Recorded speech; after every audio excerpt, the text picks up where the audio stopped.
With the excitement of a cosmopolitan city and the ease of Southern charm, Charlotte, North Carolina presents an atmosphere where big city style meets down-home appeal. The University of North Carolina at Charlotte has more than 25,000 students who are remarkably diverse, which is a remarkably diverse community. Hello, my name is Adam Archette, and today I'll be guiding you through our SIFE team's journey over the past year.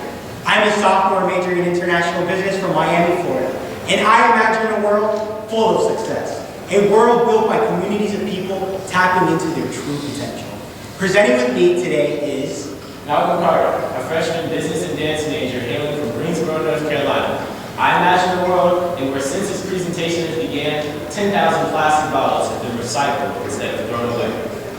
I'm Brittany Black, a senior major in Management Information Systems and Finance. I imagine a world where abused women can connect with help any time of the day or night. I'm Gerald Burgess, an international business major from Long Island, New York, and I imagine a world without bullying in the 7th grade. I'm Matt Murrow, a junior marketing and management major from Gastonia, North Carolina. I imagine a world where the poor have sound nutrition. We are UNC Charlotte SIFE. Inviting you to Imagine Greater. Imagination, an amazing concept found by no limitations, where anything is possible. Here at UNC Charlotte, our SIFE team believes in the power of imagination. Our team utilizes our imagination to leverage our business skills and entrepreneurial spirit to empower people in need to succeed. We will provide you with first-hand insight regarding the courses of action we are taking to address the social, economic, and environmental issues we have identified as direct threats to the future prosperity of our community. To empower others successfully, we must first empower ourselves. the beginning of the fall semester brought about an astonishing increase in new members, an increase of 60%. As the Vice President of Human Resources, I knew we needed to act appropriately to ensure efficient use of all the new members. By requiring that each new member participate in a professional new member interview with our current executive board, we were able to align each new member with their desired position. This led to increased retention and higher productivity. And now to recognize our supporters. Sam Longfellow, Dr. Carol Schwartz, and Dr. Kevin Toomey bring over 50 years of experience to help guide our team forward. In addition, our business advisory board consists of 19 members, and the companies are listed behind them. Success. The theme established by Governor's Village Schools of the 7th grade at James Martin Middle School seems to be a common theme, but with 70% of families being economically disadvantaged and students consistently having below average test scores, how are these kids supposed to succeed? The James Martin Middle School was identified as a Title I school by the North Carolina Public School System for the 2011-2012 academic school year. What exactly does Title I mean? The United States Department of Education defines Title I as a school in need of improving academic achievement of the disadvantaged. The James Martin Middle School's principal, Unde Rudolph, sent a letter to the parents of his students stating that even with additional state funds given to Title I schools, only 28% of these schools in our district are able to meet requirements indicating improved student achievement. With the odds against these students, we knew something must be done before consequences became way too severe. Last October, I reached an agreement with Principal Rudolph to allow our Success for Teens project to go into James Martin Middle School and teach the 7th grade. That's 381 students who for 2 days a week, for 45 minutes a day, are being helped guided down the road to success by our project leaders. And this is just the beginning. I want us to imagine greater. Teaching the students the ideas and concepts of success alone is too easy. Anyone can do this. And then it hit me. Why not integrate everything I'm teaching the students in the classroom into a curriculum for the entire 7th grade? In order to do this, we created our Success platform, which targets 4 problematic areas for middle school students. Our first focus remains on personally interacting with students in a classroom setting. The curriculum we teach comes from Success for Teens, a great short book designed to get students actively thinking about their future goals. Thanks to Business Advisory Board member Vernon Bernard, we are able to provide each student with his or her own copy. Success for Teens project members go into the classrooms with the intent of building a personal relationship with each and every student. For some of these students, it may be the only consistent and dependable relationship they've ever had. The second part of our Success platform is teaching the teachers. The reason this is so important is because the teachers own the curriculum. They're with the students 40 hours a week and have the most direct influence with the students. This increases our reach from 90 minutes a week by over 2,600% and allows the idea of success to be embedded in the mind of the students. Once this is implemented in all the classrooms and all the teachers, we will no longer have to go into the school on a weekly basis. The idea for the third section of the quadrant focuses on community improvement. With the Lowe's Community Improvement Challenge grant, we are now in the process of building an exercise facility for the students of James Martin Middle. Physical education in the school systems is suffering, and with this department getting less and less of schools' budgets each year, we found it fitting to install this facility and help fight obesity. Part 4 of our success platform partners with our project Connections for People. Connections for People is a project focused on microfinancing. Connections for People project members will enter all 21 classrooms and teach the students the basic fundamentals of microfinancing, make them globally engaged, globally aware, and personally empowered. We will allow the students to research practical entrepreneurs using the Kiva website and make 21 different loans. Each classroom will be able to make a loan. Thanks to careful planning, we implemented the Success Platform within a matter of months at James Martin Middle School. Our next step, make any necessary modifications to our plan so we can target all schools in need. The application of this success platform was a big hit at James Martin Middle School. This leads us into our next idea of imagining success. In particular, the success of our collegiate peers. We discovered that at UNC Charlotte, 1/3 of students' parents did not attend college. These particular students are their families' pioneers into the professional world. Eagerness for success in this new world is the motivation driving these students. However, their family background may be holding them back from achieving any of their dreams. In Charlotte, as with many other places, economic recovery has been slow. Also, Charlotte is known more for regional rather than national employment. The combination of these two factors makes securing jobs as a college graduate that much harder.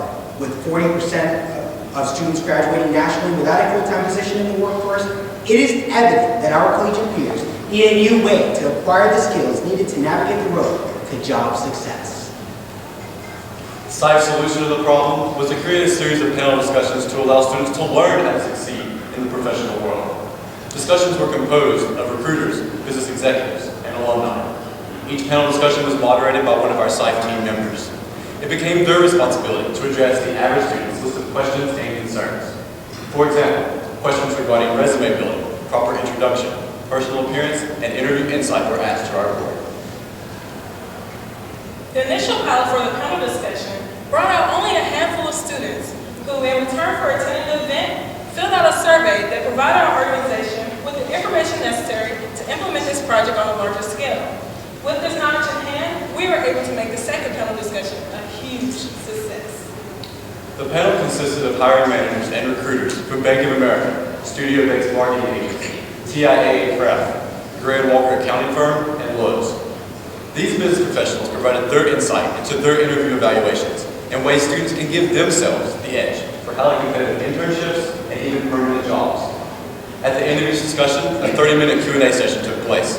Our students had clearly come prepared as they asked their own pressing questions, like, if I applied for your internship the first time and didn't get it and applied again, would I still be considered? And which interview method is more common, conventional or behavioral? At the end of the discussion, 30 students stayed to speak one-on-one to our panel members.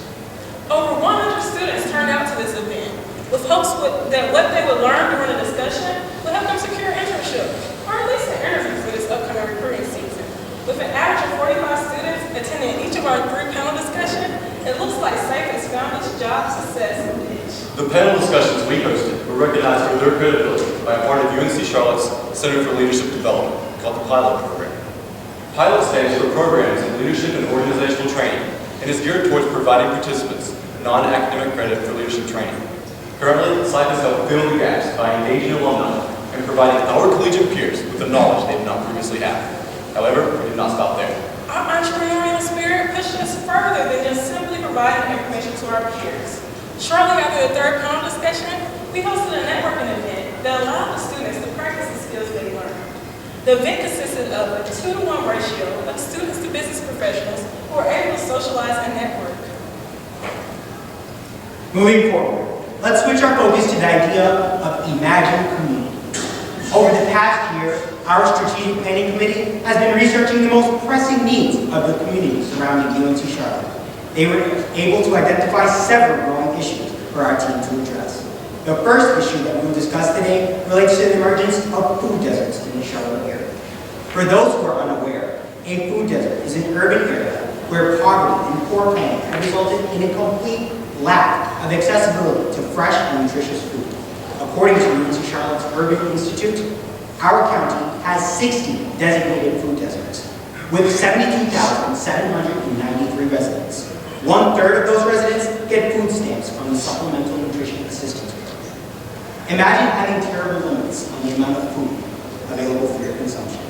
We did, and became determined to stop this. Our pre-existing partnership with the Charlotte Housing Authority provided us with the opportunity to do something about this problem. Our plan of action: take the Lowe's Community Improvement Challenge grant and build a community garden in the affected area. Working with the Charlotte Housing Authority, we built 5 raised bed gardens.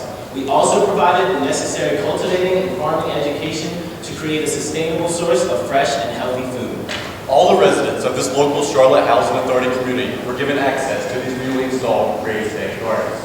These residents make an average of only $8,059, which even with government support like food stamps, is not enough to add the food on the table. These gardens quickly became the life-changing support these residents desperately needed. But wait, there's more. Not only are we providing residents the tools needed to keep growing food once we're gone, but we are also helping solve one of the biggest problems associated with living in a food desert: serious health complications. Studies show that food desert inhabitants are 50 times more likely to die from diabetes and 5 times more likely to die from heart disease than occupants of those areas not determined to be food deserts. These statistics are absolutely preposterous. How is this fair? Without the Charlotte Housing Authority, most of these residents would have no place to live. Why should they be punished with such a serious health consequence for choosing to put a roof over their heads? In the next year, we plan to track the percentage of Charlotte Housing Authority residents suffering from high blood pressure, high cholesterol, obesity, and diabetes. We will then collect and analyze the data and determine if our methods were effective. If they were effective, we will take what we have done with the Charlotte Housing Authority, expand upon it, and then target the rest of the designated food deserts. Our plan for the next 4 years is to eliminate Charlotte area food deserts completely. Imagine that. We have focused on other community members that have serious problems. Imagine needing help and not knowing where to turn. A number of people are being tortured by domestic violence. Nationally, a battery incident occurs every 15 seconds. And domestic violence causes annual medical expenses that range from $3 to $5 billion. In 2011, the Charlotte-Mecklenburg District Attorney dealt with 6,000 domestic violence cases. Research studies show that since this presentation began, nearly 64 women have been victims of domestic violence in the United States. North Carolina is ranked 9th in the nation in domestic violence cases. Recognizing the severity of this problem, our site team has been determined to help battered women. We imagine better lives for the victims of domestic violence. In the past, our site team partnered with the Charlotte Women's Shelter. These shocking statistics motivated our team to look into what we could do to address such a pressing issue. It wasn't long before we connected with another local women's shelter in need called CBED. CBED, Cabarrus Victims Assistance Network, provides safety, support, and shelter to battered women and their children in Cabarrus County, North Carolina. Since 1982, they've been the voice for these women and their children, building a world where every home is a safe home. CBED is not only a support network for abused women, it also empowers women in so many other ways. Currently, CBED operates a clothing store that resells gently used clothes. The store is supported by local communities who donate clothes. After reselling the items, CBED then uses the money to fund their 24-hour hotline. CBED's biggest concern at the time was coming up with a solution to help fund their hotline. Over the course of 2011, the hotline reached more than 1,800 women. Out of all these callers, CBED provided more than 1,500 nights of shelter, while also helping serve 7,136 meals. With such a large outreach, we quickly understood the need for our services. Our site team conducted massive clothing drives within our site team and throughout the university. With the clothes that we secured, CMAN will be able to resell them for approximately $5,900. Our project members worked very hard to seek, sort, and tag the clothing for sale. On average, the hotline costs the women's shelter $350 a month to operate. With the money we raise, we will be able to fund this service for an entire year. The best part is, for the year that we will fund the service, it is expected to reach more than 2,500 women. North Americans throw away 2.5 million plastic bottles every hour. Just to put that into perspective, that's nearly 833,000 plastic bottles that have been thrown away since the beginning of this presentation. Plastic is made from crude oil, a non-renewable resource that is swiftly going scarce. Once it runs out, it will take millions of years to make more.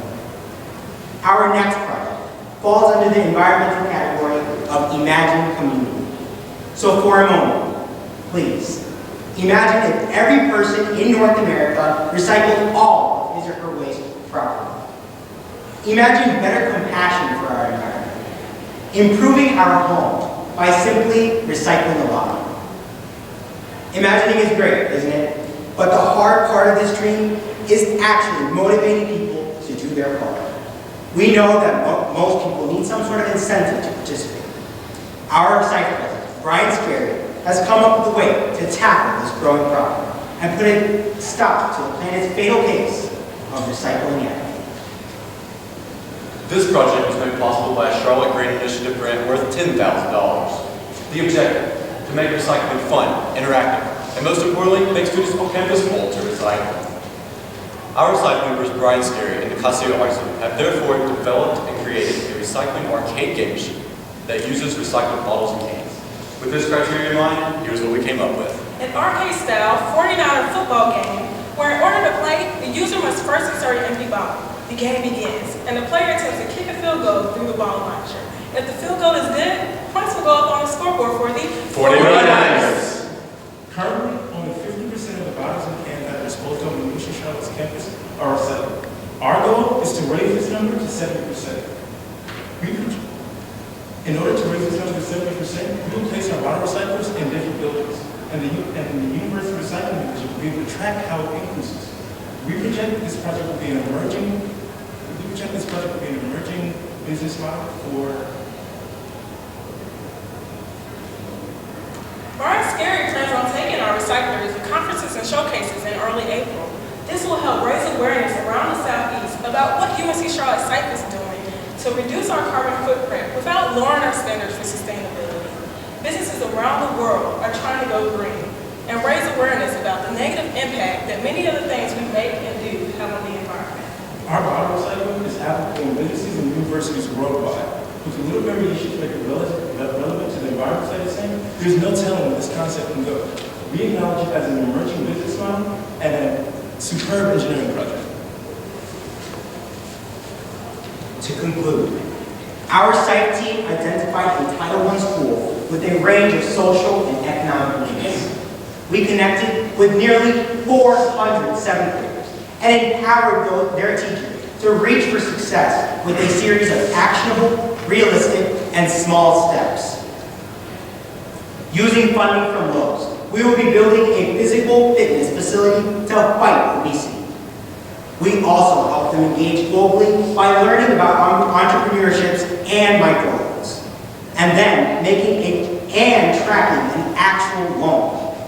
We looked at the students of UNC Charlotte and identified their social and economic needs, how to increase their abilities to get interviews and land internships and jobs.